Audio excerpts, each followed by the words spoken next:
Morning जी, great morning, great morning, great morning, great morning. दोस्तों नमस्कार, भूपेश आनंद आज आपके सामने। मैं एक बार फिर आपके सामने अपनी बातों को रखने के लिए आ गया मेरे दोस्त।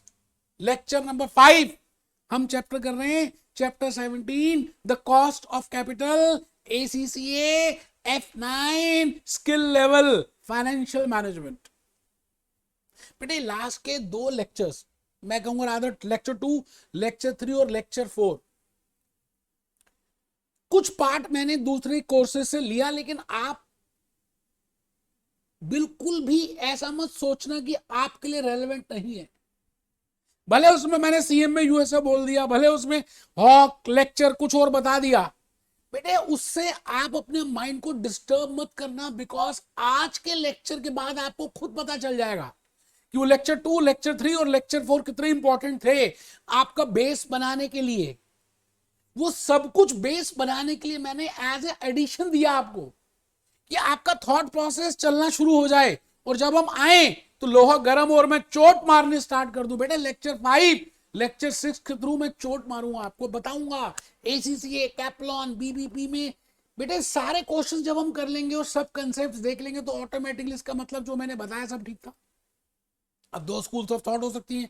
आप में से कुछ बच्चे कहेंगे ये दूसरे कोर्स का, वो बेवकूफ होंगे क्योंकि वो खाली CMA USA के नाम से भ्रमित हो जाएंगे, जबकि कॉस्ट ऑफ डेट का लॉजिक बेटे CPA USA में, CFA USA में मैंने तो सारे कोर्सेज कर लिए और सबको पढ़ा रहा हूं। Even Indian courses, American courses, European, बेटे लॉजिक तो सेम ही रहेगा ना। तो कुछ पार्ट मैंने कई जगह एक्सप्लेन किया जो मुझे लगता था कि मैं अपने आप को 10 में से 10 दूं, 5 स्टार दूं, वो पार्ट मैंने आपको कट करके दिया। ऐसा थोड़ी है कि मैं उसको उस पार्ट को करा नहीं रहा, उसको उसके बाद भी स्टिल आज मैं लेक्चर नंबर 5 में कॉस्ट ऑफ डेट दोबारा बताऊंगा सारा। बट पॉइंट है कि अगर आपने लेक्चर 2 देखा होगा और उसके बाद आप लेक्चर 5 देखेंगे तो आपकी अंडरस्टैंडिंग लेवल ज्यादा बड़ा होगा, क्योंकि लेक्चर 2 के बाद मैं सीधा अगर लेक्चर 5 में देखूं तो इनकी रिलेशनशिप है। Lecture 2 cost of debt, lecture 5 cost of debt. Lecture 2 is basic, lecture 5 is specifically from Kaplan or BBP, and you will see that how the things are being related. So please आप positive होकर सोचें, आप marvellous बिल्कुल ऐसा सोचें कि बस जिंदगी में डायनामिक सोचना है। रजिस्टर ओपन करें। Great good morning, lecture number 5, lecture number 5, chapter number 17 the cost of capital. मैं भूपेश आनंद आपके सामने द कॉस्ट ऑफ कैपिटल का ये जो चैप्टर नंबर 17 स्टार्ट कर रहा हूं। इसमें मैं आपसे लेक्चर नंबर 5 की बातें कर रहा हूं, और मैं ACCA skill level financial management F9 के लिए डेडिकेटेड कर रहा हूं, और मैं सभी टेस्ट और अंडरस्टैंडिंग के क्वेश्चंस भी आज करा दूंगा। I have done some case studies, some examples from my side in the last lecture number 2, lecture number 3 and lecture number 4. No doubt they are from different course. But यार एक चीज बताओ, A for Apple, India में भी A for Apple होता है, America में भी A फॉर एप्पल होता है, यूरोप में भी A फॉर एप्पल होता है या नहीं? आप ये थोड़ी कह सकते हैं कि इंडिया में A फॉर एप्पल नहीं होता। लॉजिक, कंसेप्ट, अकाउंट, फाइनेंस के तो सेम ही है। तो थोड़ा पॉजिटिव सोच के आगे चलेंगे। आपके सामने एक बात छोटी सी बताइए कि जो गाना गाना चाहते हैं ना, वो गाना ढूंढ लेते हैं। It is the intention which is more important as compare to the words. आप अंदर से क्या सोचते हो वो ज्यादा इंपॉर्टेंट है यार। चलिए जी, मेरी कहानी आज मैं आपके सामने अपनी कहानी रखूंगा। मैं सबसे पहले आज के इस लेक्चर में, देखिए मैंने अभी तक आपको 4 lectures, this is lecture number 5। Lecture number 1 हमने डिस्कस किया, फिर 2 किया, फिर 3 किया और 4 किया। मैं भूपेश आनंद आज इस लेक्चर पे यहां पे खड़ा और आगे जा रहा हूं। मैं कहूंगा जी लेक्चर नंबर 1 तो एक इंट्रो लेक्चर था। I have just given you the introduction that what I mean by cost of capital. It is a cost of capital, it is an expectation, it is a umeed, it is an expectation which an entity has to fulfill, and that's something. And I have shown you the balance sheet of Apollo Tyres, MRF Tyres, Apple Computers, अलग अलग तरह की मैंने balance sheet बताकर आपको समझाने की कोशिश की। फिर लेक्चर 2 में अगर आप ध्यान से देखें तो मैंने कॉस्ट ऑफ डेट की बातें बताने की शुरू की और कॉस्ट ऑफ प्रेफरेंशियल्स बताया। और कॉस्ट ऑफ डेट में भी I have just discuss irredeemable debentures, और I have not referred even whether the debentures are this cost is for redeemable और irredeemable, because my objective is कि आपको थोड़ा सा बेस तो बताऊं बेबी को, क्योंकि बेस पसंद है। That why we want to calculate cost of debt after tax. I'll give you the case study, and then I discuss about the preference shares and how we can calculate the cost of preference shares and why it is the base of the market value. Then I move to lecture number 3. My dear friends, basically in lecture number 3, I discuss about cost of equity. That there are different models. Let it be dividend growth model, let it be dividend price model. आपसे वहां पे name of model नहीं पूछा जाएगा, आपसे logic पता होगा. तो मैंने आपको लॉजिक बताने की कोशिश की कि why I take D1, why I related with MPS, why it is named as dividend growth model. When dividends are not growing, then it is constant dividend. When their dividends are growing, then it is dividend growth model. And then Myron Gordon growth कैसे निकाल सकते हैं, Myron Gordon से निकाल सकते हैं, past year dividend से निकाल सकते हैं. And then in lecture number 4 I discuss about CAPM. अब है क्या कि आपको capital asset pricing model, you know, risk free plus beta, beta का concept, systematic risk, unsystematic risk, they have discussed at the end of this chapter number 17. But मुझे लगा कि यार इक्विटी की कॉस्ट ही तो कैलकुलेट करते हैं. तो इक्विटी की कॉस्ट कैलकुलेट करने के मैंने 3 मॉडल्स बताया. डिविडेंड प्राइस मॉडल बताया, उसके बाद आपको CAPM capital asset chartered accountant prime minister model बताया, और third is risk free plus risk premium bond method. बेटे यकीन मानिए जो जो बताया है आपके कोर्स में है, आप उसको टेंशन मत लें. आज ये जो लेक्चर नंबर 5 है ना, जो आज हम स्टार्ट कर रहे हैं, मैं आज आपको केडी ही दोबारा से बताने वाला हूं. But I will focus my whole discussion towards Kaplan and towards BBB because there are some additional issues which I will be focusing on. तो आज का लेक्चर में आपको ध्यान से बैठना है, कमर सीधी रखनी है, क्योंकि हम टेस्ट योर अंडरस्टैंडिंग के क्वेश्चंस भी करेंगे, कुछ मैं नई नई बातें भी बताऊंगा, पुराना बेस आपको हेल्प करेगा. लेक्चर 2 अगर आपने नहीं देखा तो आप पहले लेक्चर 2 देखिएगा, उसके बाद लेक्चर 5 देखिएगा.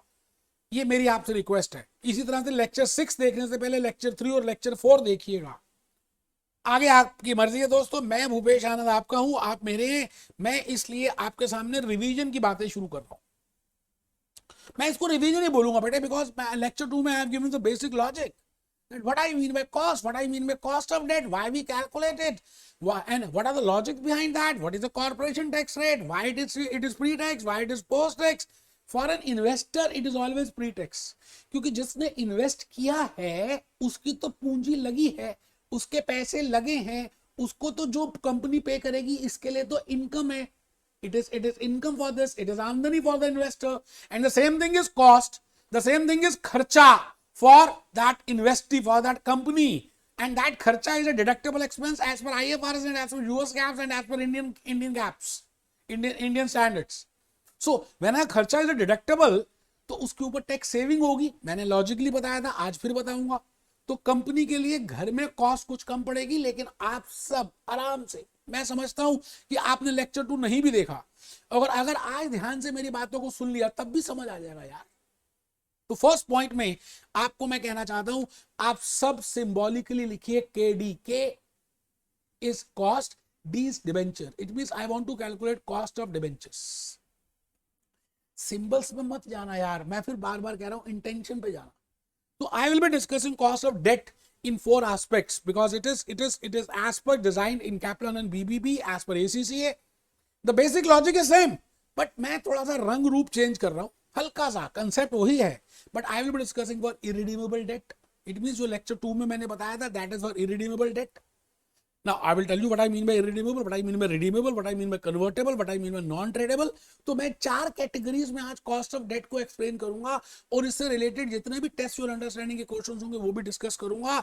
आप ऊपर हेडिंग लिख लीजिए, कॉस्ट ऑफ डेट में ट्रेडेड.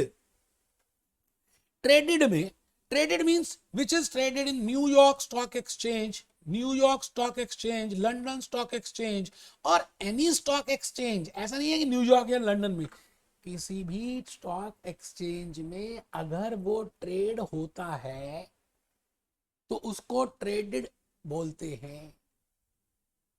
अब ट्रेडेड में कैटेगरीज हैं. इररिडीमेबल मतलब जब तक हम रहेंगे, जब तक सूरज चांद रहेगा, डिबेंचर होल्डर तो हमारे साथ रहेगा, we will not redeem you, हम आपके पैसे वापस नहीं करेंगे. We will pay you interest up to perpetuity. मरने जीने का 7 जन्मों का साथ है एक लड़के की और लड़की की. जब शादी होती तो कहते हैं कि आप 7 जन्मों तक साथ साथ रहने वाले हैं. इरिडीमेबल डिबेंचर्स का मतलब ये है कि हम 7-7 जन्मों तक साथ साथ रहेंगे। कॉर्पोरेट एंटिटी कह रही है, अपोलो टायर्स कहती है अपने डिबेंचर होल्डर्स को, बॉन्ड होल्डर्स को, लोन नोट्स होल्डर्स को कि भाई आप हमारे साथ ही रहने वाले हो, लिक्विडेट करेंगे, मरेंगे, जिएंगे साथ साथ। It means those debentures which are not repaid, which are not repayment, which are not redeemable, or whose principal value is not returned, are named as irredeemable. So the discussion which we discussed, in lecture number 2, that is in regard to irredeemable debentures. Now, but the point is, today I will be also explaining you something about how to calculate the cost in case of redeemable debentures. मतलब हम ये कहते हैं कि हम 5 साल के बाद आपके पैसे वापस कर देंगे। अभी we are a startup company, we will earn the profit within the coming year 5 years and we will return your money either at par, either at nominal value, either at premium or at discount. हम आपके पैसे हाथ जोड़कर वापस करेंगे और आपको thank you बोलेंगे। और अप टू 5 years तक we will pay you interest. Those debentures who have a life, definite life, जैसे हम सबकी ह्यूमन बीइंग की डेफिनेट लाइफ होती है, तो डिबेंचर्स की भी अगर डिबेंचर इंडेंचर से, डिबेंचर सर्टिफिकेट से एक लाइफ है, समय सीमा है, इस रिडीमेबल डिबेंचर। तो रिडीमेबल डिबेंचर्स में डिबेंचर होल्डर को 2 चीजें मिलने वाली हैं। एक, इंटरेस्ट तो मिलेगा ही जो इरिडीमेबल में मिला, लेकिन रिडीमेबल डिबेंचर्स में 5 साल के बाद, 10 साल के बाद, या जो भी टर्म पीरियड उन्होंने डिस्कस किया, टर्म ऑफ रिडेम्पशन, तो उसमें प्रिंसिपल को भी रीपे करेंगे। Third is convertible debentures. Convertible, I think in the sources of fund chapter number 15 में मैंने आपको बताया था कन्वर्टेबल सोर्सेज ऑफ फंड्स में कैसे करते हैं। Convertible loan notes and convertible loan notes with warrants, और मैंने कहा था convertible loan notes with warrants are very important. So similarly, if you have issued as an entity, as Apollo Tyre, as Apple Computers, as McDonald's, अगर आपने convertible debt issue किया हुआ है, तो उस केस में आप कॉस्ट कैसे कैलकुलेट करेंगे, it is very important. I have not discuss in lecture number 2, मैं आज के लेक्चर नंबर 5 में डिस्कस करूंगा। मैंने कहा था ना कि मैं एक भी बात छोड़ूंगा नहीं। आप बड़ा सोचना, आप ये मत सोचना कि वहां से पेश कर दिया। बेटे मैं ज्यादा बता रहा हूं, ठीक है sir. Non traded means bank loan आपने ले लिया है ना, एचडीएफसी से, जैसे विजय माल्या ने लिया, I have borrowed a loan from HDFC और एक्सिस और any bank, so that is non traded. तो मुझे ऐसा लगता है कि आप कमर सीधी करके नहीं बैठे बैठे। आज का लेक्चर बड़ा इंपॉर्टेंट है, बड़ा लंबा है, इसलिए आपकी लाइफ एनर्जी मेरे लिए बड़ी इंपॉर्टेंट है। मैं इसलिए खड़े होकर पढ़ा रहा हूं और मैं चाहता हूं कि आप बिल्कुल कमर सीधी रख के पढ़ें। मजा तब है यार, इन्हीं बातों के साथ साथ साथ नोट करना है। अगर आप नोट नहीं कर रहे तो आप बेवकूफ हैं, बेवकूफ, महा बेवकूफ। अच्छा, इसमें कुछ बातें ऐसी लिखी हैं जो शायद आपको पता भी हो, बट द पॉइंट इज, मुझे ऐसा लगा कि क्योंकि आपको मैं बता दूं, बिकॉज देखो एक माँ होती है ना, एक बड़े होते हैं ना, जो वो हमेशा छोटों को देते हैं। तो मेरे को लगा कि शायद मैं अगर एक बार और बता दूंगा तो आपको माइंड में क्लियर रहेगा। कूपन रेट आप सबको बताया, that is also named as interest rate, and coupon rate is always given along with the bond, along with the loan note, along with the debenture, and it is given in the debenture indenture, whether it is paid quarterly or half yearly or yearly, but it is always calculated on the nominal value, face value के ऊपर debenture का interest rate calculate किया जाता है। इसका मतलब अगर एक डिबेंचर का सर्टिफिकेट का डिबेंचर की नॉमिनल वैल्यू $1000 है या $100 है, जो हम अज्यूम करते हैं ऑलवेज, इंडिया में तो ₹100, अमेरिका में तो $100, लंदन में तब भी $100, तो जो रेट ऑफ इंटरेस्ट है उसको हम बोलते हैं coupon rate. And in order to calculate the absolute amount of coupon rate, coupon amount, it is always related to the face value, on the nominal value, on the par value. So that is coupon rate which we are all aware of. मैंने ऐसे लिख दिया, मुझे लगा कि शायद मैंने नहीं बताया, या मुझे ऐसा लगा कि मुझे और थोड़ा इंपॉर्टेंस देनी चाहिए इस पॉइंट को, इसलिए बताया। तो दोस्तों मैं सबसे पहले अपनी चर्चा स्टार्ट कर रहा हूं, आप कमर सीधी रखें, कैपलॉन को बाहर निकाल लें, कैलकुलेटर भी निकाल लें, बिकॉज मैंने आज क्वेश्चंस भी करने हैं आपके कैपलॉन से। तो first point which I want to discuss is cost, how to calculate the cost in case of redeemable debentures. It is just like ordinary shares. They don't have the voting right, but they have the fixed commitment. The company has a fixed commitment to pay the interest at a fixed level of interval of time to these holders. But ये इनको हम repayment नहीं करेंगे, हमने इनके साथ 7 जन्मों तक का संबंध कायम कर लिया। अब आप जब भी कॉस्ट कैलकुलेट करेंगे इनरिडीमेबल डिबेंचर्स की, तो आपको अब ये देखना है कि वो डिबेंचर होल्डर के पॉइंट ऑफ व्यू से निकाल रहे हैं या अपोलो टायर के पॉइंट ऑफ व्यू से निकाल रहे हैं, मतलब एप्पल कंप्यूटर के पॉइंट ऑफ व्यू से निकाल रहे हैं, या इन्वेस्टर के पॉइंट ऑफ व्यू से निकाल रहे हैं, मतलब जिस व्यक्ति ने, जिस पर्सन ने एप्पल कंप्यूटर्स में बॉन्ड सर्टिफिकेट के लिए इन्वेस्ट किया है, आप you are calculating from the investor point of view और you are calculating for Apple computer point of view. आपको अभी ये चेक करना है, मेरी बात आप समझ रहे हैं? बिकॉज आपको कोई भी वो क्वेश्चन पूछ सकता है, because if you are calculating from the bond investor point of view you will not take any tax implications, and if you are calculating for company point of view, because we are preparing a private limited, we are preparing an income statement for that, and it is a deductible expense because we have to pay the tax for that, so we will take the tax impact। तो आप यहाँ देख लें, आप लिखें cost of debt is required rate of return of debt holder। आप भी बताइए, if you invest in a bank FD और आपको लगता है कि 6% का ब्याज मिल रहा है, and you are investing in a company, it means company has a more risk as compared to bank, so you will expect at least it should be more than 6% more। it means the rate of return जो आपकी चाहत है, जो आपकी उम्मीद है, जो आपकी इच्छा है, उस डेट में जब इन्वेस्ट करते हैं तो उस इच्छा की पूर्ति के लिए जो भी कुछ कंपनी पे करती है परपेचुइटी तक, इनफाइनाइट पीरियड तक, because it is a case of irredeemable, उसको हम बोलते हैं कॉस्ट ऑफ इरिडीमेबल डेट। अब आपको ये देखना है कि वो डेट इन्वेस्टर के लिए कर रहे हैं या डेट इन्वेस्टी के लिए कर रहे हैं। ठीक है जी, बड़ा सिंपल है जी, आपको सारे कंसेप्ट पता है, घबराना बिल्कुल है ही नहीं। वैसे तो मैंने कहा जी कैप्लॉन में पेज नंबर 503 निकाल लीजिए, और मैंने ना इसके लिए क्या किया था कि आपके लिए केस स्टडी बनाई थी जब मैंने लेक्चर नंबर 2 डिस्कस किया था, है ना, उसमें ऑलरेडी ये दिया हुआ है। ठीक है सर, फिर भी कोई बात नहीं, मैं कराऊंगा सर, आप आ जाइए 503। मैंने वैसे केस स्टडी के थ्रू आपको ये बताया था that why I want to take you know post tax, मैं पोस्ट टैक्स क्यों करूं, ये बात मैंने आपको बताई थी। तो आइए सर 503, ये लीजिए केस स्टडी।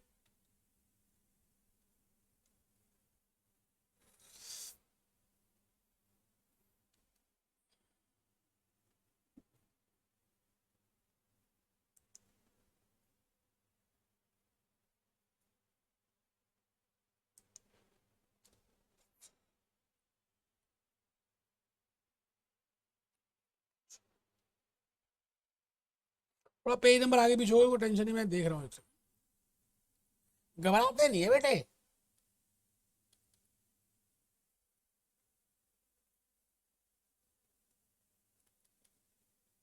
ठीक है, ये आ गया। अब ध्यान से देखना है, मैं इस केस स्टडी के थ्रू ये बताना चाहता हूं दैट व्हाई और in which cases you know we take, हम किन केसेस में टैक्स का इम्पैक्ट देखते हैं। इसलिए आपके सामने मैं यहाँ पर इस समय खड़ा हूँ और आपको बताने चाह रहा हूँ, कैप्लॉन में हूँ मैं, और कॉस्ट ऑफ डेट में हूँ, कॉस्ट ऑफ इरिडीमेबल डेट में हूँ। This concept I have already discuss in lecture number 2, but थोड़ी सी रिवीजन हो जाए, आपको लगे कि हाँ जो मैंने बताया था वो आपके स्टडी, इस कॉन्फिडेंस के लिए, इस ट्रस्ट के लिए मैं ये करा रहा हूँ। ठीक है sir, consider two companies identical this finance A is equally finance B and this is fixed interest debt। दोनों ने, two companies identical apart from, वो कहते हैं दोनों कंपनी सेम है लेकिन इनकी आपस में फाइनेंसिंग में थोड़ी सी चेंजेस है।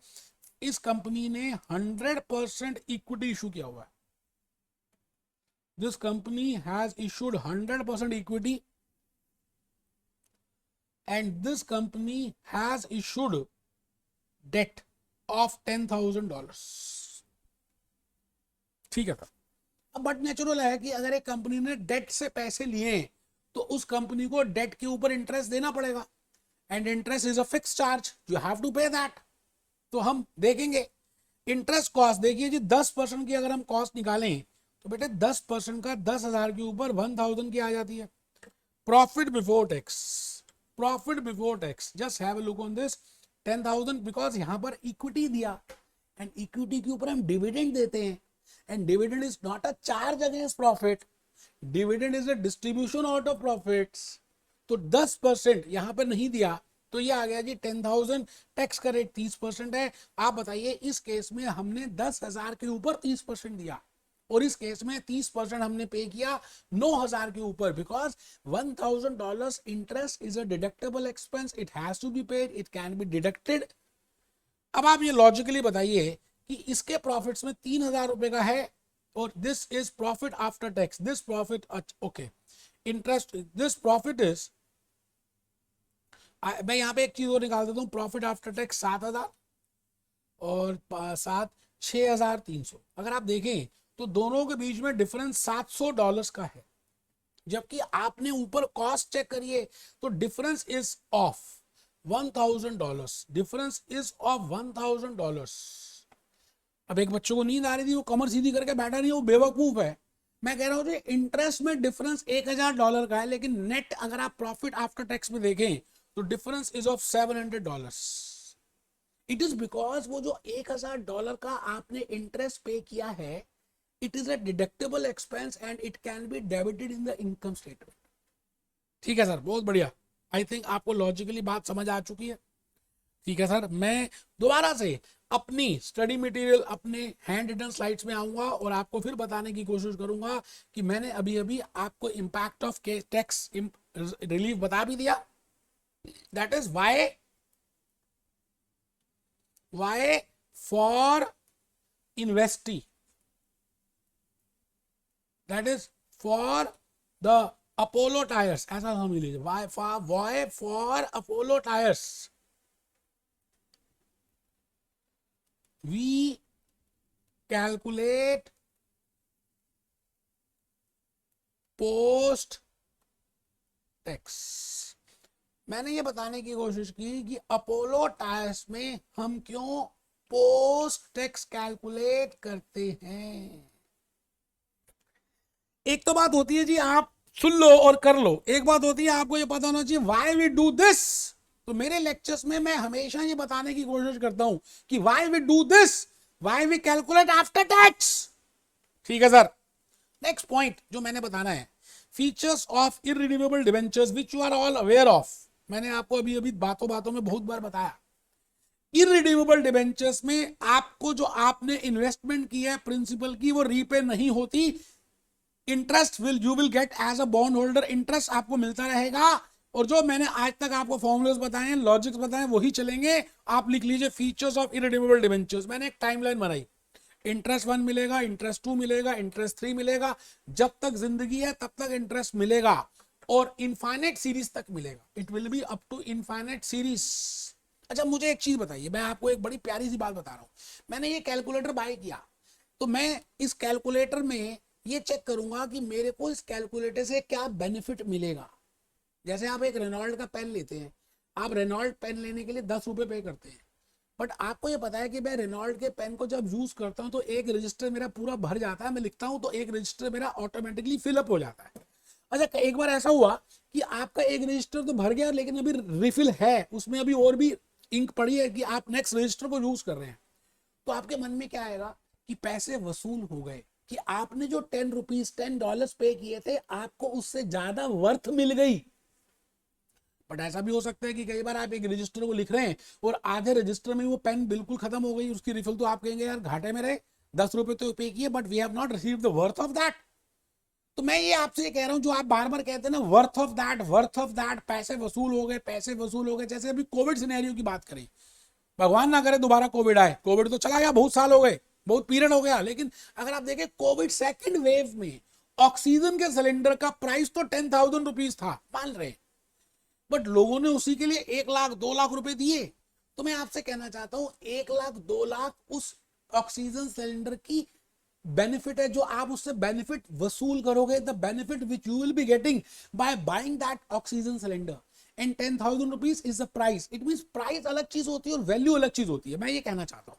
वैसे we have a separate chapter 19 जिसमें we will be discussing the business valuation, but उसका थोड़ा सा कंसेप्ट मैं आज इसलिए बता रहा हूं कि अभी जो मैं बताने वाला हूं शायद आपको ज्यादा, आपकी आंखों को, आपको अंडरस्टैंडिंग में ज्यादा अच्छा लगे। मैं आपसे ये कहना चाह रहा हूं कि वैल्यू का मतलब होता है कि जो आप उस आइटम को परचेज करके फ्यूचर बेनिफिट्स लोगे या जो भी आपको फ्यूचर बेनिफिट्स मिलेंगे, that is named as value. अगर हम उस सारे फ्यूचर बेनिफिट्स को टोटल कर दें, सारे फ्यूचर बेनिफिट्स को टोटल कर दें और उसकी प्रेजेंट वैल्यू कैलकुलेट कर दें, तो मैं कहूंगा that is named as value of that debenture holder or a debt or a loan note or anything, value of any asset.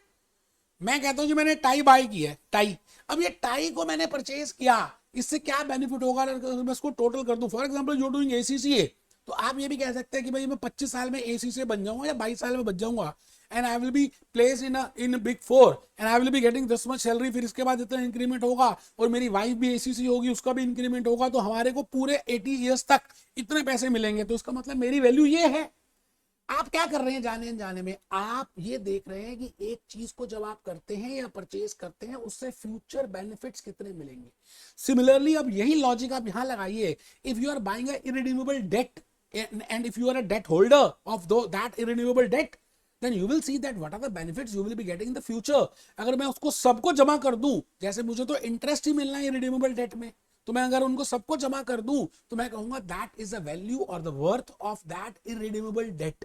फिर आप ये डिसीजन ले सकते हैं कि whether it should be purchase or not, because आपको पता है एक चीज का बेनिफिट इतना है और बाजार में उसकी कितनी वैल्यू चल रही है। तो आप नेक्स्ट पॉइंट में लिख रहे हैं market value of debt, irredeemable debt, जो मैंने अभी भी आपको 3-4 तरह के अलग अलग एग्जांपल्स देके आपको बताने की कोशिश की कि किसी भी चीज की वैल्यू निकालते हैं तो हम क्या करते हैं, वैल्यू को निकालने के लिए हम उसके फ्यूचर के बेनिफिट्स को देख लेते हैं। What are the total, what are the present value of all the future cash inflows, उनको जोड़ देते हैं।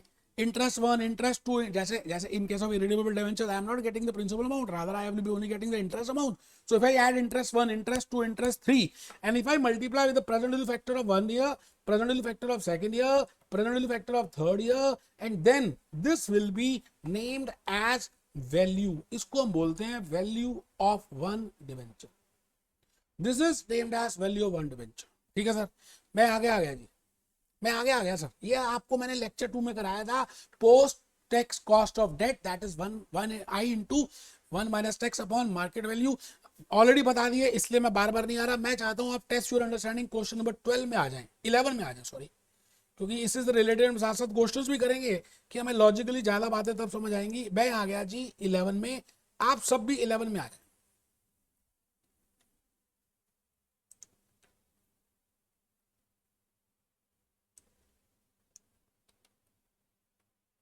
लो sir, a company has in issue of irredeemable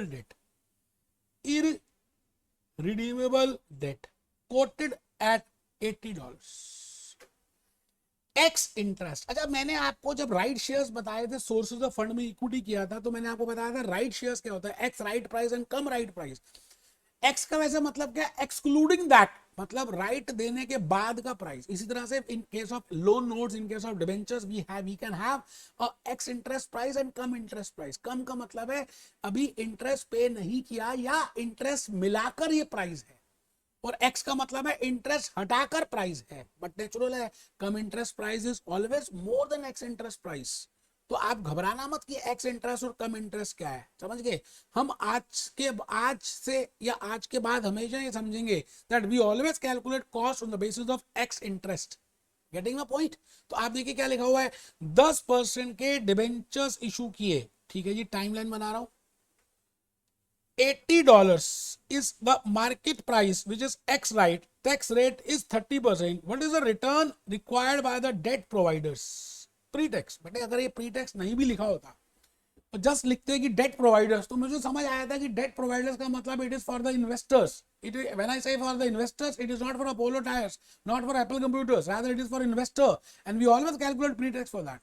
हाँ, अगर अपोलो टायर्स पे करेगी या एप्पल कंप्यूटर्स पे करेगी या मुझे एंटिटी के लिए निकालना है तो वो पोस्ट टैक्स होगा, जैसे उसने कहा भी है कि आप पोस्ट टैक्स देखिए तो कंपनी के लिए बताइए। बढ़िया जी दोस्त, सच सच बता रहा हूँ, क्वेश्चन इजी है, लेकिन मैंने जो स्लाइड्स बनाई है ना, अगर आप नहीं लिखेंगे, मान लेते नहीं लिखते, तो अंडरस्टैंडिंग होगी, लेकिन धीरे धीरे आप एग्जामिनेशन किट के ABC तक तो कर लेंगे, सी वाले नहीं कर पाएंगे, सेक्शन सी वाले। उसका राज अभी भी छुपा है। अभी की मेहनत तब रंग लेकर आएगी, अब देखना आपने भाई साहब। Test your understanding question number 11, note number 1। Friends, as we have seen, come right price is always more than X right price. In the sources of fund in equity, I have discussed about right price, जहां पे मैंने theoretical X right price calculate किया था।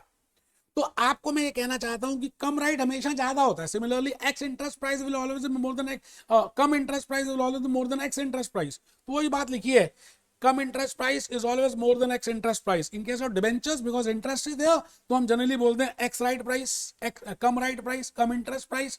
और उसको बोलते हैं x interest price. ठीक है सर, बहुत बढ़िया। तो मैंने क्या किया, समय की रेखा बना ली।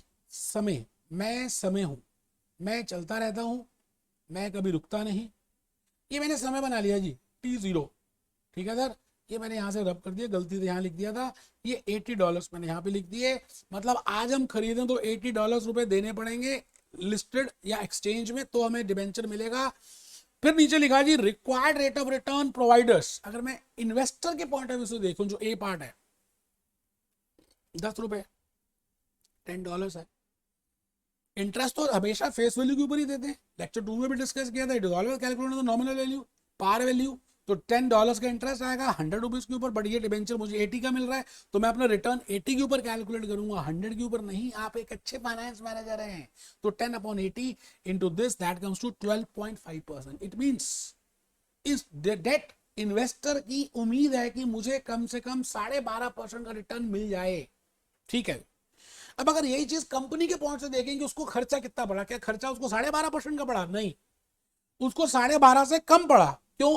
क्योंकि उसने जब अपना प्रॉफिट एंड लॉस अकाउंट में, इनकम स्टेटमेंट में उसने ये डेट होल्डर्स का इंटरेस्ट डेबिट किया, तो ही that company has received tax deduction on that.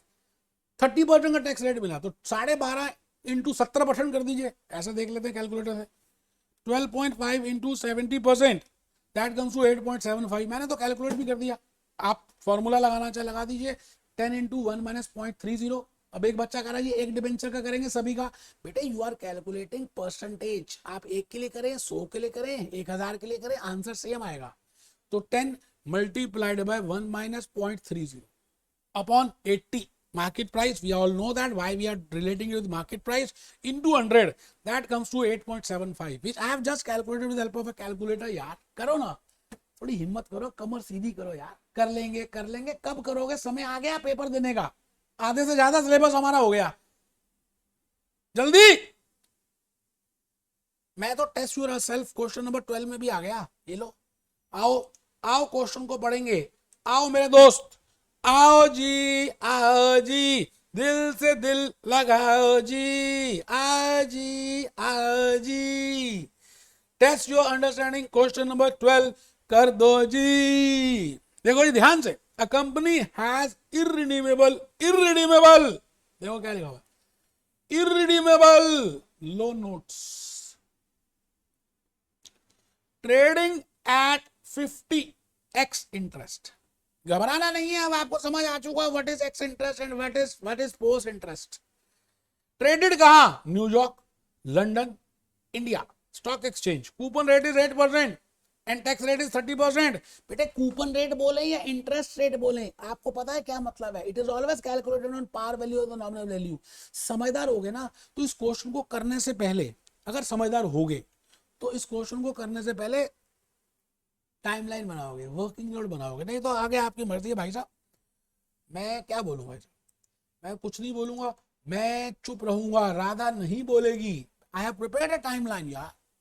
कितनी मेहनत की होगी मैंने किसी बुक में टिक टिक टिक करके नहीं कराया जो बाकी टीचर्स करा रहे हैं। मैंने पीपीटी में गिचड़ मिचड़ करके नहीं बताया।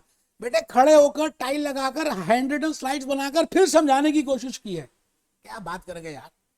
Tax rate 30%, coupon rate 8%, $50। ये मैं बेटे यहाँ गलती से लिख रहा हूँ, आपको गलत लग रहा होगा तो मैं यहाँ लिख रहा हूँ बेटे, आज की वैल्यू है $50। It is always x interest. आप घबराना मत कि क्यों दिया एक्स इंटरेस्ट, मैंने अभी बता दिया, जान के टेंशन क्रिएट करने के लिए देते हैं x interest.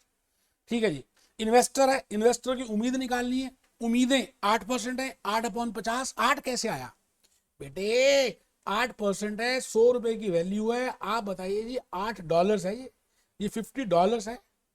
Dollar dollar cut गया, 8/50 इंटू 100, 16% आ गया। एंटिटी के लिए क्या हो गया? 11.2। मैंने कहा ना, आपको अगर लेक्चर 2 का बेस पता है ना, तो आज आपकी स्पीड बढ़ चुकी है। अब आपको लग रहा है कि आप नेगेटिव सोच रहे थे कि दूसरे कोर्स का थोड़ा बहुत पेस्ट कर दिया है, आज आपको लग रहा है कि नहीं यार उससे फायदा हुआ है। एक सेकंड में जो मेरे कोर्स का नाम कभी बता भी दे, उससे क्या लेना है? मान लो मैं और कट कर देता, उसको ठीक कर देता, आपको पता भी नहीं चलता कि मैंने दूसरे कोर्स का किया, क्योंकि पढ़ा तो मैं ही रहा हूं। मेरी ईमानदारी है कि मैंने बताया बेटे। चलो आओ, आजी आजी, मैं बेटे नेक्स्ट पॉइंट पे आ गया। मैंने जैसे बताया था डिबेंचर्स के केस में मैं 4 कंसेप्ट लूंगा। कॉस्ट ऑफ इररिडीमेबल डेट, वो मैंने एक्सप्लेन कर दिया, क्वेश्चंस भी करा दिया। अब मैं आ रहा हूं कॉस्ट ऑफ रिडीमेबल डेट। अच्छा, रिडीमेबल में और इरिडीमेबल में डिफरेंस है। If that debt is redeemable मतलब वो रिडीम हो जाएगा, मतलब उसकी पेमेंट हो जाएगी, मतलब उसकी रीपेमेंट कर देंगे। तो एंटिटी क्या करेगी, जब वो पीरियड आएगा तो उसका जो प्रिंसिपल अमाउंट है वो वापस कर देगी। नॉमिनल वैल्यू वापस कर दे, पार वैल्यू वापस कर दे, प्रीमियम पे दे दे या डिस्काउंट दे, वो डिपेंड करता है कि किस तरह की टर्म्स डिबेंचर इंडेंचर में मेंशन्ड है। बट लॉजिक मेन डिफरेंस आपको ये समझना है कि रिडीमेबल डिबेंचर्स का मतलब है those debentures, those bonds whose principal will be repaid after the term of redemption। इसका मतलब बॉन्ड होल्डर के लिए देखो दो चीजें मिलने वाली हैं। मान लेते हैं 5 साल की लाइफ है तो 5 साल तक इंटरेस्ट मिलेगा, 5th ईयर में प्रिंसिपल रीप हो जाएगा। तो आप ये चेक करेंगे कि इस डिबेंचर होल्डर को क्या क्या मिलेगा और इस डिबेंचर होल्डर का रिक्वायर्ड रेट ऑफ रिटर्न क्या है। हम उसमें कैलकुलेट करेंगे यील्ड टू मैच्योरिटी। अब क्योंकि यील्ड टू मैच्योरिटी आपको कराया नहीं, वो एडवांस फाइनेंशियल मैनेजमेंट करेंगे। आप मान लीजिए यील्ड टू मैच्योरिटी का मतलब है internal rate of return. It means जो इन्वेस्टमेंट अप्रेजल में चैप्टर 2 और 3 में मैंने बताया था इंटरनल रेट ऑफ रिटर्न, आपको पता है ना, lower rate of return plus NPV at lower rate upon NPV lower rate minus NPV at higher rate into difference in rate. इसीलिए मैंने पहले इन्वेस्टमेंट डिसीजन कराया था। अब समझ आया लॉजिकली कि मैं किस तरह से रिलेट कर रहा हूं। मैं आपसे कह रहा हूं आप कमर सीधी रखिए और पहले लिख लीजिए, फिर और बताऊंगा और बताऊंगा और बताऊंगा। लिखो लिखो। मैं भूपेश आनंद अपनी होश में चाहता हूं कि आप ये टाइमलाइन बनाएं, रिडीमेबल डेट टाइमलाइन। बेटे टाइमलाइन बनाएंगे, फोटो बनाएंगे, चित्र बनाएंगे तो ज्यादा बातें समझ आएंगी। आप ये देख रहे हैं कि आपको कितना कितना कितना कितना फ्यूचर से इंटरेस्ट या इनफ्लो या कैश बेनिफिट या प्रॉफिट्स मिल रहे हैं। Expectations of redeemable bond holders क्या होंगी। मान लेते हैं life of debenture, life of redeemable debt is 5 years. तो बेटे फर्स्ट ईयर में इंटरेस्ट मिलेगा, फिर सेकंड ईयर में, थर्ड ईयर में, फोर्थ ईयर में, फिफ्थ ईयर में, और फिफ्थ ईयर में एक डिबेंचर होल्डर को उसने जो पूंजी लगाई थी स्टार्टिंग में, जो पैसे पे किए थे, that he will also get back. It means his expectations will be whatever is the market value. I have just told you उसके मन में क्या आएगा कि मुझे क्या मिलना चाहिए। मतलब अगर मैं एक रिडीमेबल डिबेंचर ले लेता हूं, रिडीमेबल बॉन्ड बाय कर लेता हूं एप्पल कंप्यूटर्स का, तो मुझे फ्यूचर में बेनिफिट्स क्या मिलेंगे। और अगर उन फ्यूचर के बेनिफिट्स को प्रेजेंट वैल्यू कैलकुलेट कर दें तो that total will be named as value of redeemable debentures. Getting मेरी बात समझ रहे हैं बेटा। तो आप total of present value of all future cash inflows, total of present value of all future cash inflows. Redeemable debentures के case में दो कैश इनफ्लोस होगी फ्यूचर की, एक इंटरेस्ट और दूसरा प्रिंसिपल। और आप निकालेंगे इसका आईआरआर। बड़ा सिंपल है जी, बड़ा ही सिंपल है। मैं आपके सामने आ रहा हूं एक बड़ी प्यारी सी केस स्टडी लेकर और उसके थ्रू बताना चाहता हूं कि मैं क्या कहना चाह रहा हूं। आइए जी, आइए जी हम देखें। कैप्लन निकाल लीजिए बेटे, कैप्लन निकाल लीजिए बेटा। केस स्टडी बड़ी प्यारी सी है, हम इसको डिस्कस करेंगे, देखिए आपके सामने। और इसके बाद टेस्ट योर अंडरस्टैंडिंग के क्वेश्चंस करेंगे। So if you are aware of internal rate of return and if you are aware of the features of the redeemable debentures, बड़ा इजी है, मजाक लगेगा यार आपको क्वेश्चन पढ़ रहा हूँ। Company has a issue of 12% debentures, redeemable debentures, loan notes with 5 years of redemption. It means आपको बताया जाएगा कि 5 साल के बाद नष्ट हो जाएंगे, नाबाद हो जाएंगे, खत्म हो जाएंगे।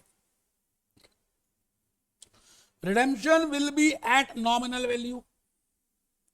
The investor requires a return of 10%। It means present value factor वो कहता है कम से कम 10% तो होना ही चाहिए। ठीक है sir. What is the market value, आपको मार्केट वैल्यू निकालनी है। अभी यहाँ कॉस्ट ऑफ डेट नहीं है बेटे, अगर आपको लॉजिकली समझ आ गया नहीं तो कॉस्ट ऑफ डेट तो वैसे ही समझ आ जाएगा। मार्केट वैल्यू क्या होता है, the total present value of all the future benefits which a debenture holder will be getting. I repeat, market value is the present value, the total of the present value of all the future benefits which bond holder will be getting, उसको बोलते हैं बेटा market value. देखिए क्या लिखा है, the market value is calculated by finding the present value of the interest and the principal. अब बताओ जी टाइम, आप बताओ जीरो पीरियड में आप इन्वेस्ट करेंगे, आपकी जेब से पैसे जाएंगे, कैश आउटफ्लो होगी, आप बताइए आपकी जेब से कितने पैसे जाने वाले हैं, आपको नहीं पता, आपको तो वो कैलकुलेट ही करना है that what should be the market value and market value is the present value the future benefits. तो 1 to 5 में आपको एक तो इंटरेस्ट मिलेगा 12 रुपए का, $12 का, 12 पाउंड का। कैसे निकाला बेटे, 12% का इंटरेस्ट रेट है। आपको मैंने बताया कि अगर आपको नॉमिनल वैल्यू नहीं दी तो $100 लेते हैं, तो $100 का 12% निकालेंगे तो $12 आएगा, $12। और उसके बाद 5th ईयर में देखो ये 1 to 5 है, इसका मतलब फर्स्ट ईयर में भी, सेकेंड ईयर में भी, थर्ड ईयर में भी, फोर्थ ईयर में भी, 5th ईयर में भी। लेकिन 5th ईयर में एक चीज और मिलेगी, उसका नाम है कैपिटल रीपेमेंट, दैट इज $100। अब मान लेते हैं टैक्स कर आपको प्रेजेंट वैल्यू फैक्टर दिया 10%, तो टैक्स रेट लेता नहीं इन्वेस्टर के पॉइंट ऑफ व्यू से, पता ही है आपको। तो बेटे आपको पता है एन्युटी कैसे निकालते हैं, 1 डिवाइडेड बाय 1.10, ये आ गया जी 2, equal to equal to equal to equal to equal to 5 बार कर दिया, ठीक है जी। तो अब आप आ जाइए, ये आ गया, ये आ गया जी, ये आ गया जी। मैं फिर कर रहा हूँ 1 divided by 1.10 equal to memory plus, equal to memory plus, equal to memory plus, equal to memory plus, equal to memory plus, memory recollect 3.790। तो ये आ गया जी 3.790, 0.621। आप देखिए जी एनपीवी 0 आ रही है, इट मीन ये छोड़ दीजिए, ये पता ही नहीं है ना आपको 107। मैं कहता हूँ इसको निकाल लेते हैं, तो आपको पता चल जाएगा what should be the at least क्या मार्केट वैल्यू होनी चाहिए। 45.49 प्लस 62.10 इज इक्वल टू 107.59।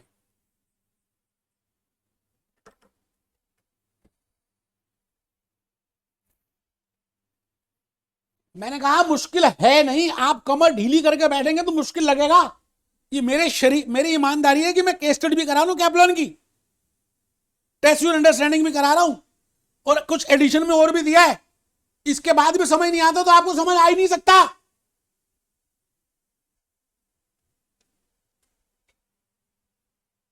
लिखते हैं नहीं आप, लिखिए। अब कॉस्ट कैसे कैलकुलेट करनी है in case of redeemable debentures. अभी तक मैंने ये बता दिया that how we can calculate the value of the redeemable debentures for the investor point of view, and when I say investor point of view will not take into account tax rate, but अब उसकी required rate of return क्या होगी, मैं ये check कर रहा हूं कि ऐसा कौन सा रेट होगा जिसमें वो एनपीवी 0 आ जाएगा। It mean I want to calculate that internal rate of return. So इसका मतलब है आज के बाद एक बात गांठ बांध के समझ लें कि जब भी आपको रिडीमेबल डिबेंचर के केस में कॉस्ट कैलकुलेट करनी है, whether from investor point of view और whether from investee point of view, whether from Apollo tyre point of view, whether from Ramlal point of view, you have to calculate internal rate of return. It means that rate of return where NPV is coming as exactly at 0. अब आपको नहीं पता है IRR, तो मेरा lecture chapter number 3 दोबारा देखिए। Chapter number 3 में मैंने सारी बातें बताई हैं कि भाई चैप्टर नंबर की व्हाट इज IRR बताया है भाई, फॉर्मूला भी बताया, इंटरपोलेशन बताया। अभी आप लिख लो रिटर्न और एक्सपेक्टेशन और उम्मीद of redeemable debenture holder is IRR of the investment cash flows.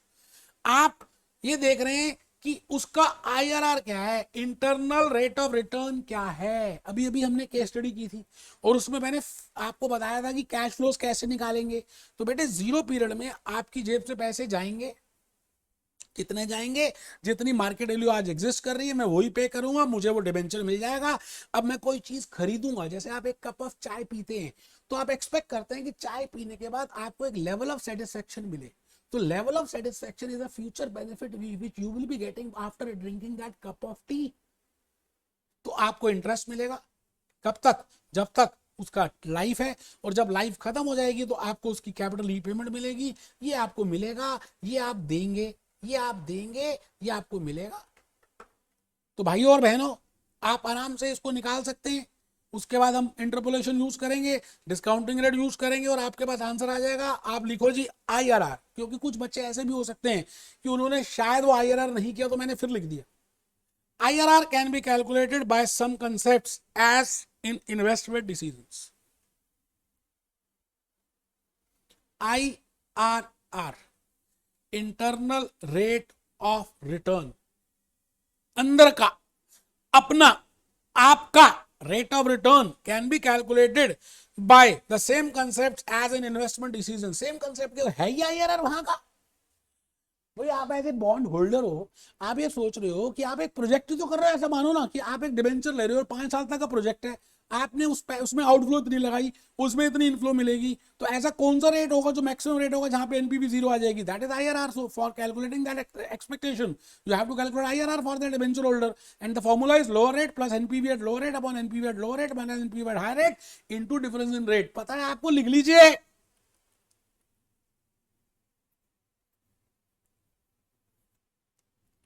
Lower higher, NPV at lower, NPV at higher, difference in rate, lower rate plus bracket में NPV at lower rate upon NPV at lower rate minus NPV at higher rate into high minus L। आइए मेहरबान कदरदान, हम question number 13 में आ गए। बेटे अब मैं जो 2 क्वेश्चंस कराऊंगा ना, समझ लीजिए आपको बड़े ध्यान से कैलकुलेटर की हेल्प से करने हैं, नहीं तो फिर आपको बाद में प्रॉब्लम आएगी एग्जामिनेशन किट में। ठीक है जी, तो मैं सबसे पहले क्वेश्चन को बाहर निकाल देता हूं। क्वेश्चन नंबर 13 कर रहे हैं जी। लो सर, क्वेश्चन छोटा लगेगा, आंसर थोड़ा सा लंबा है, लेकिन अगर आपने समझा हुआ तो आंसर भी आपके लिए इजी है। मैंने पढ़ना भी शुरू कर दिया। A company has an issue of 12% redeemable debentures। अभी तक आपने जो 2 क्वेश्चंस किए 11 और 12, उसमें इरिडीमेबल लिखा हुआ था। अब आपको पता है कि पाव भाजी के क्या फीचर्स होते हैं, छोले भटूरे के क्या फीचर। ये कहता है ये छोले भटूरे, ठीक है, रिडीमेबल है with 5 years to redemption. Redemption is at nominal value, the current market value, मतलब अगर आज आप ये डिवेंचर लेते हैं तो $107.59 देने पड़ेंगे न्यूयॉर्क स्टॉक एक्सचेंज में, लंदन स्टॉक एक्सचेंज में, इंडियन स्टॉक एक्सचेंज में। ये एक डिवेंचर इतने का मिल रहा है। Tax rate is 30%। What is the return required by debt provider? मतलब आपको डेट प्रोवाइडर के स्कूल ऑफ थॉट से देखना है। जब भी वो कहता है डेट प्रोवाइडर, तो आप समझ जाना टैक्स का इफेक्ट नहीं लेना मेरे को, इट इज प्री टैक्स। अब आपने ये चेक करना है कि अगर एक डिबेंचर होल्डर रामलाल इसमें इन्वेस्ट करता है तो उसको फ्यूचर में क्या क्या वैल्यूज मिलेंगी, उसकी प्रेजेंट वैल्यू क्या है, और ऐसा कौन सा रेट होगा जहां पर एनपीवी जीरो आ जाएगी। मान के चलते हैं कि ये कैपिटल बाइटिंग प्रोजेक्ट है for that debt holder, debt investor Ramlal. How much is the outflow for Ramlal? How much is the inflow for Ramlal? And at which rate inflows and outflows will be equal? That rate I want to calculate, and that is IRR। तो मैं लिख रहा हूं, मैंने लिखा, मैंने यहां से देखा ही नहीं यार, मैंने तो स्लाइड बनाई आपके लिए, प्यार से बड़ी मेहनत की और आपको समझाने की कोशिश की कि भाई और बहनों, अगर आपने टाइमलाइन नहीं बनाई तो क्वेश्चन गलत हो सकता है। मैंने समय की रेखा बनाई। आई prepared the timeline T0, T5, you are a company and you have issued 12% redeemable debentures, and this person Ramlal, this is Ramlal, and Ramlal has invested in this company, and the rate and the amount is $107.59, and the nominal value is $100, and the tax rate is 30%. You have to calculate the cost of debt for Ramlal. That is for the investor. It means tax rate will not be taken into account. It should be pre-tax. Now I want to calculate how much is the value, how much is the future value, how much is the benefit which this Ramlal will be getting. जरा आइए पहले heading लिख दीजिए, आराम से सभी ने बनाना। देखो कैप्लॉन से अलग है ये सोल्यूशन, आंसर सेम आएगा। ये ऐसा मत समझना कि कैप्लॉन में बनाने की जरूरत नहीं है, आप बेवकूफ हो गए अगर नहीं बनाओगे। तो मैं बता रहा हूँ एग्जामिनेशन किट के क्वेश्चन होंगे नहीं, बना लो। Statement showing calculation of cash flows, मैंने पहला कॉलम बनाया टाइम का, पहले लाइंस ड्रॉ करिए। दूसरा कॉलम बनाया कैश फ्लोज का। अच्छा आपको पता है ना IRR में आपके पास 2 रेट होने चाहिए, एक लोअर रेट और एक हायर रेट, क्योंकि लोअर रेट पे भी करोगे और हायर रेट पे भी करोगे तो जाके आपको पता चलेगा एनपीवी जीरो कैसे आती है, क्योंकि 10% दिया हुआ है। मैंने जान के एक रेट 5% ले लिया, आप 15 ले लिया, आप कुछ भी करो एंड आपका आईआरआर वही आने वाला है। We have already discuss in while discussing IRR. बेटे एक ही रेट होगा जहां पे एनपीवी 0 आएगा। तो मैं ऐसा नहीं है कि आप 5 और 15 ही कैसे आया, मैंने कहा बस ऐसे ही ले लिया मैंने, क्योंकि 10% दिया हुआ था। जब मैं कहता हूँ कुछ भी ले लो यार, एक डिफरेंस ज्यादा ले लो तो दैट कि एक में पॉजिटिव आ जाए, एक में नेगेटिव आ जाए। जितना रेट लोअर लोगे उसमें नेगेटिव आएगा, जितना हायर रेट लोगे, अच्छा जितना लोअर लोगे एनपीवी पॉजिटिव आएगी, जितना हायर रेट लोगे एनपीवी नेगेटिव आएगी। ये बात already we have discuss in investment proposals. तो मैंने एक रेट ले लिया 5% का, दूसरा ले लिया 15% का, कॉलम बनाने शुरू कर दिए। Present value factor 5%, present values 5%, फिर यहां पर प्रेजेंट वैल्यू फैक्टर 15% और प्रेजेंट वैल्यूज 15%। मतलब उसी इनफ्लोस को आउटफ्लोस को 5 पे डिस्काउंट किया और एनपीवी देख ली, और 15 पे डिस्काउंट किया एनपीवी देख ली, बिकॉज मुझे इंटरपोलेशन लगाना है और नीचे फॉर्मूले के लिए करना है लो रेट प्लस। अब यहाँ पे लो रेट क्या 5%, क्योंकि हाई रेट 15% है। अब एक बच्चा ध्यान से सुन नहीं रहा क्योंकि मेरी स्पीड तेज हो गई है, क्योंकि ऑलरेडी किया हुआ आपने। तो आप कैलकुलेटर भी नहीं निकाल रहे, मेरा तो कैलकुलेटर में यही है। कुछ बेवकूफ कैलकुलेटर मोबाइल से कर रहे हैं, बेवकूफ है, पास फेल हो जाएंगे वो। T0, T1 to T5, T1 to T5, because interest payment तो 5 साल तक लगातार मिलेगी इन्वेस्टर को, और उसमें टैक्स का इफेक्ट नहीं लेंगे। तो 12% है $100 के ऊपर नॉमिनल वैल्यू, तो $12 की कैश इनफ्लो होगी, जो फर्स्ट ईयर मिलेगी, सेकेंड ईयर मिलेगी, थर्ड ईयर मिलेगी, फोर्थ ईयर मिलेगी, फिफ्थ ईयर मिलेगी। इसलिए मैंने एन्युटी लिया है। लेकिन फिफ्थ ईयर में एक गुलाब जामुन और मिलेगा, उसका नाम है $100, जिसको हम बोलते हैं प्रिंसिपल की रीपेमेंट होगी। तो $100 फिफ्थ ईयर में ही मिलेगा, इसलिए यहां पर एन्युटी नहीं लगाया, प्रेजेंट वैल्यू फैक्टर लगाया। ठीक है सर, समझ आ गया। ये पॉजिटिव आ गई जी आपकी एनपीवी 22.76। अब ये कैपलॉन बीवीबी ने इस तरह से एक्सप्लेन नहीं किया, ये भूपेश आनंद एक्सप्लेन कर रहा है। And the same I have calculated on the basis of 15%. And I have taken the annuity factor of 15%, which you can easily calculate with the help of a calculator. I have already told you the techniques. And, or you can see it from the table values, 0.497. And then I have calculated the NPV. Please do it for me. मैं फिर कह रहा हूं कैपलॉन में ऐसा नहीं किया, आप अभी कर लीजिए। एक केस में एनपीवी पॉजिटिव आ गई और एक केस में नेगेटिव आ गई, इसका मतलब 5% में पॉजिटिव आ गई। और हमें पता ही है कि जितना लो रेट होता है उसमें एनपीवी पॉजिटिव आती है, और जितना हाई रेट होता है उसमें एनपीवी नेगेटिव आती है। तो मैंने यहां लिख दिया IRR is equal to lower rate plus NPV at lower rate upon NPV at lower rate minus NPV at higher rate into difference in rate. Difference in rate कितना है 15 माइनस 5 10। बेटे ये आ गया 10.63। एक बात और सुन लीजिएगा, डेट होल्डर अगर वो रिडीमेबल है तो आपको आईआरआर निकालना है। अभी तक जो कहानी बताई आपको समझ आ चुकी होगी, ठीक है जी, नोट कर लीजिए दोस्तों। फिर रिपीट करता हूं, ये मौका फिर मिले ना मिले।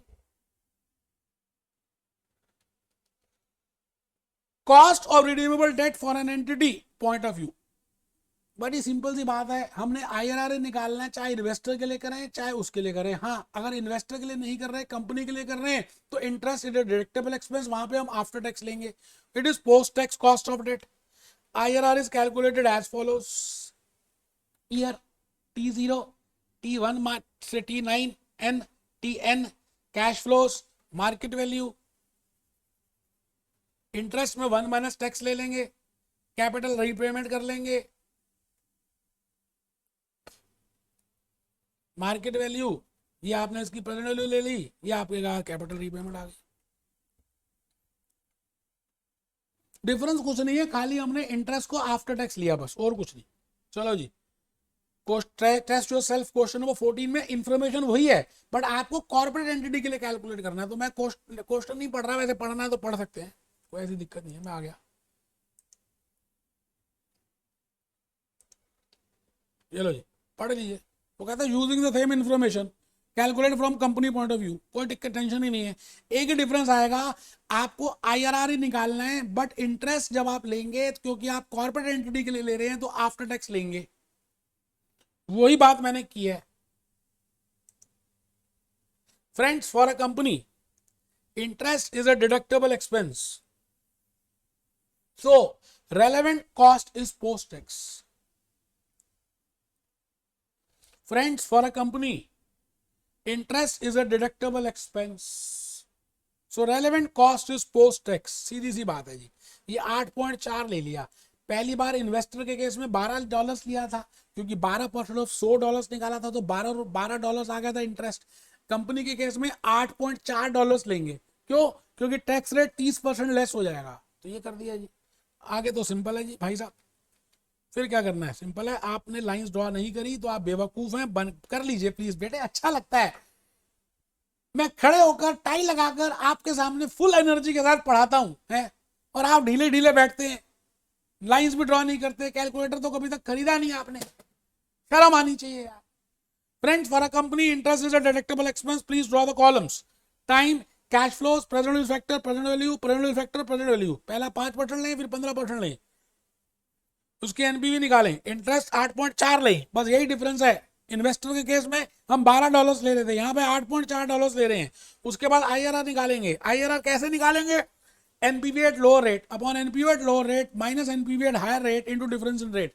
माइनस माइनस प्लस हो जाएगा, क्योंकि यहाँ पर हायर रेट में नेगेटिव आ रहा है, तो 2 बार नेगेटिव हो तो प्लस हो जाता है. ये पता है आपको मैथमेटिक्स में, थर्ड क्लास में. तो 6.94% is the cost of for company in case of redeemable debt. Sir मजा आ गया सर, बहुत अच्छा लग रहा है आप जो करा रहे हैं.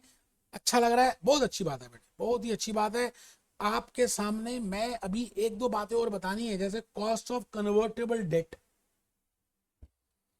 और एक बताना है cost of a non traded debt. बड़ा सिंपल है जी. तो नेक्स्ट पॉइंट लिख लीजिए. 7th पॉइंट है बेटा, ये 7th है. Cost of convertible date. Sources of fund में मैंने आपको बताया था हाइब्रिड कन्वर्टेबल्स, फिर मैंने बताया था loan notes, convertible loan notes and convertible loan notes with warrants. इसका मतलब जिसका रंग बदल जाता है. आप बताइए, अगर आप एक डिबेंचर होल्डर हैं और आपके पास ऑप्शन है कि आप कन्वर्ट करना चाहें, कन्वर्ट कर लीजिए, नहीं तो आपको हम पैसे दे देते हैं. मतलब 5 साल के बाद जब रिडीम होगा, या तो हमारे से पैसे ले लो जो हमने पैसे बोले, और अगर आप नहीं लेना चाहते तो जो हमने आपको बोला था कि आप इतने शेयर्स ले लो, आप शेयर्स ले लो. बड़ी सिंपल सी बात है. आप कौन सी ऑप्शन ऑप्ट करेंगे जहां पर आपको आपकी वेल्थ मैक्सिमाइज होगी? You will always opt that option where your wealth will be maximised. I repeat my dear friends, because I want to calculate the cost of capital, I want to calculate the required rate of return, I want to calculate the expectations, I want to calculate the उम्मीद of that investor. वो investor वहीं पे हाथ मारेगा जहां पे उसको ज्यादा फायदा होगा. तो कन्वर्टेबल डेट के केस में आपको 2 बातों का ध्यान रखना पड़ेगा. पहली बात कि अगर वो कन्वर्ट नहीं करता तो उसको रिडीमेबल वैल्यू जो है मिल जाएगी, कैश मिल जाएगा, सब कुछ, जिंदगी के मजे लेगा. दूसरी बात, अगर वो उसको कन्वर्ट करता है, शेयर्स लेता है और शेयर्स को फिर सेल करता है ग्रोथ रेट के बाद, तो उसको कितने पैसे मिलेंगे? तो दोनों में चेक कर लेगा. मतलब कन्वर्जन वैल्यू कितनी होगी, कन्वर्जन अगर कन्वर्ट करे तो उसको कितना प्रॉफिट होगा, और अगर कन्वर्ट ना करे, कैश ले ले, तो कितना प्रॉफिट होगा. जिसमें ज्यादा प्रॉफिट होगा हम उस ऑप्शन को ऑप्ट करेंगे और उसके बेसिस में आईआरआर कैलकुलेट कर देंगे. मैं रिपीट करता हूं, कन्वर्टेबल डेट में आपके 2-3 स्टेप्स और बढ़ जाएंगे. करना आईआरआर ही है, करना रिक्वायर्ड रेट ऑफ रिटर्न ही है. बट आपको अब ये सोचना है कि अगर वो इन्वेस्टर कन्वर्ट ना करे तो कैश मिल जाएगा, और कन्वर्ट करे तो कन्वर्जन वैल्यू मिल जाएगी. तो मैं चाहता हूं कि पहले एक बार आप लिख लो, फिर और समझ आएगा. ये इन्वेस्टर है जी. सर ये इन्वेस्टर है. हाँ सर ठीक है, ये इन्वेस्टर है, हमें पता चल गया. ये इन्वेस्टर है जी. ये इन्वेस्टर है, इसने कन्वर्टेबल डेट में इन्वेस्ट किया हुआ है, और आपने हाइब्रिड इशू किए थे. आप अपोलो टायर हो, ये रामलाल है. ये रामलाल है, इन्वेस्टर है.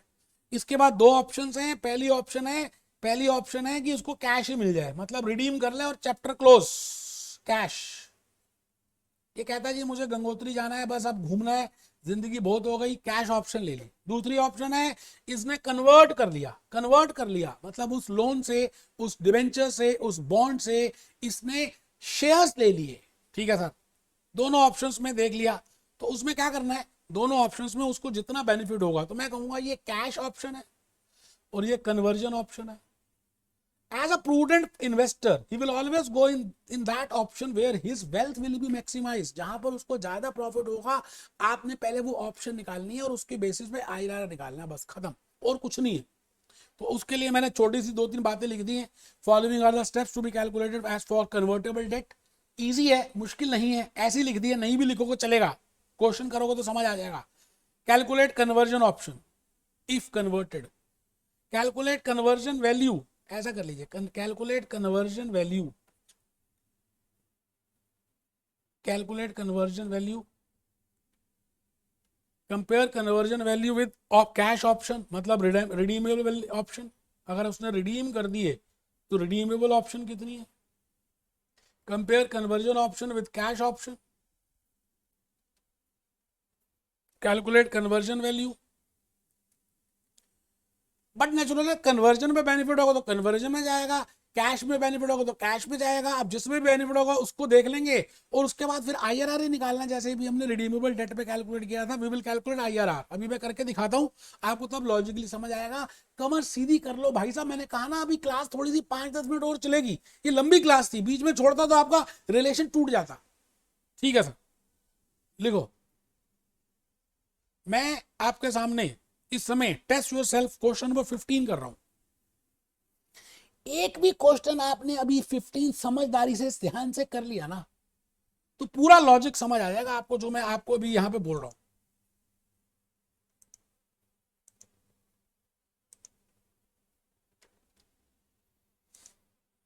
लो जी, इसके बाद पढ़ोगे ना तो आपको लॉजिकली पागल हो जाओगे, बेटा हर चीज लगेगी सिंपल सी लग रही है। जनरली बच्चा नहीं सोता ना तो माँ कहती है चुपचाप सो जा, नहीं तो मैं कॉस्ट ऑफ कन्वर्टेबल डेट निकालना सिखा दूंगी। तो डर जाता है, मुश्किल लगता है, 90% बच्चे छोड़ जाते हैं। लेकिन भूपेश आनंद के स्टूडेंट्स जो पढ़ रहे हैं नहीं छोड़ के जाएंगे, उनको लॉजिक समझ आ गया यार। पढ़ो। A company has issued convertible debt that are due to be redeemed at 5% premium at 5-year time. Coupon rate is 8%. Current market value is $85. आराम से अभी हम टाइमलाइन बनाएंगे, देखेंगे। ऑल्टरनेटिवली वो कहता है इसके अगर ये ऑप्शन वो ऑप्ट नहीं करना चाहता तो investor can choose to convert, फिर वो कन्वर्ट भी कर सकता है लोन इनटू 20 शेयर्स, फिर उसको एक लोन के बदले में 20 शेयर्स मिल भी जाएंगे in 5 years time. Tax rate is 30%। Companies shares are currently worth $4 and their value is expected to grow at a rate of 7%। ठीक है जी। Find the post tax cost of convertible debt to the company.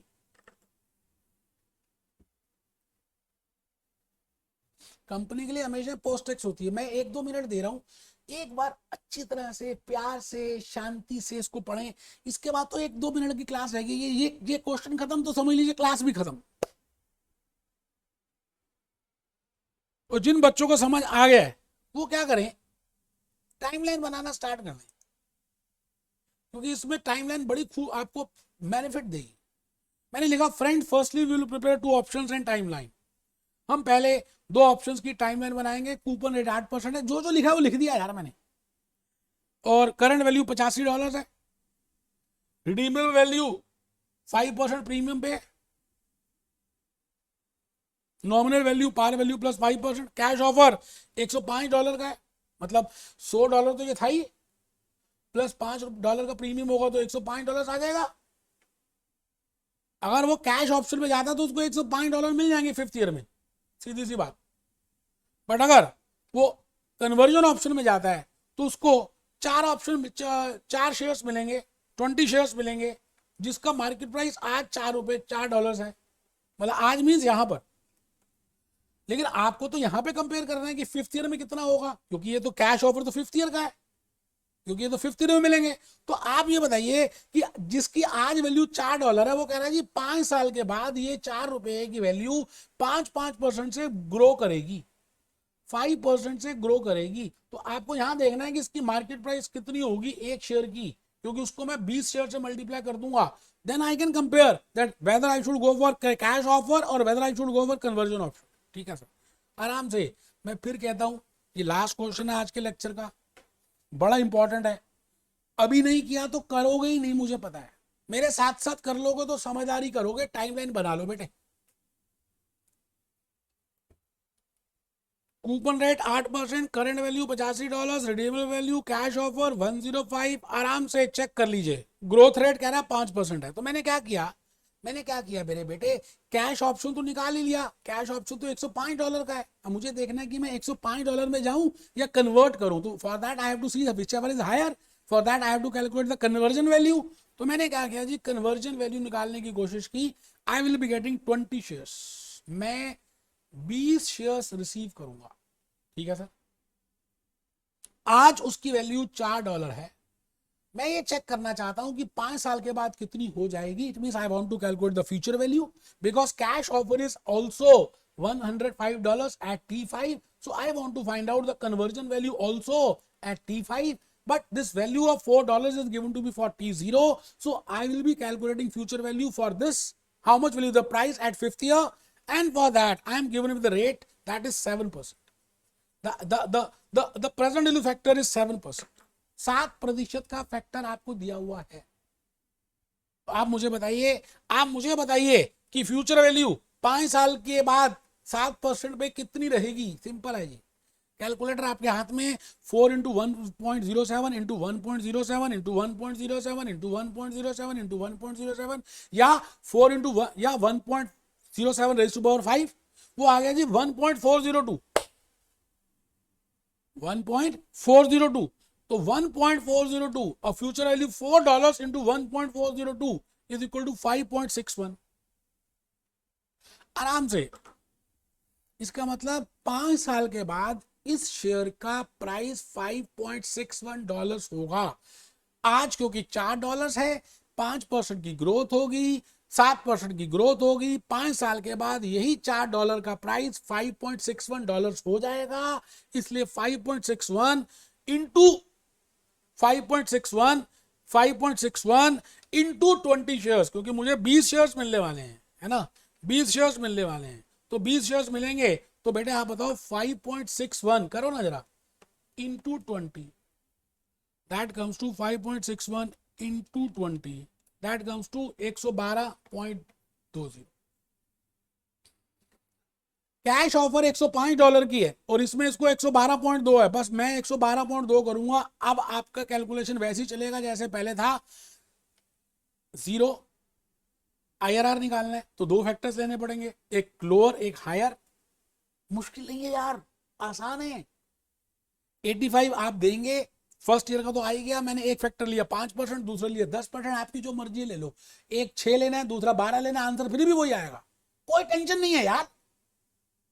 1 से 5 तक ₹8 का interest है जी। अच्छा, interest तो same ही रहेगा 5 साल तक, आप समझो ना। आपको 5 साल तक तो इंटरेस्ट सेम ही मिलना है, कंपनी को तो सेम ही पे करना है, और कंपनी के लिए डिडक्टेबल एक्सपेंस है तो 5.6, और मैंने एन्युटी निकाल ली इसकी, और यहां पर एन्युटी निकाली 3.79। बड़ी मेहनत की है बेटे।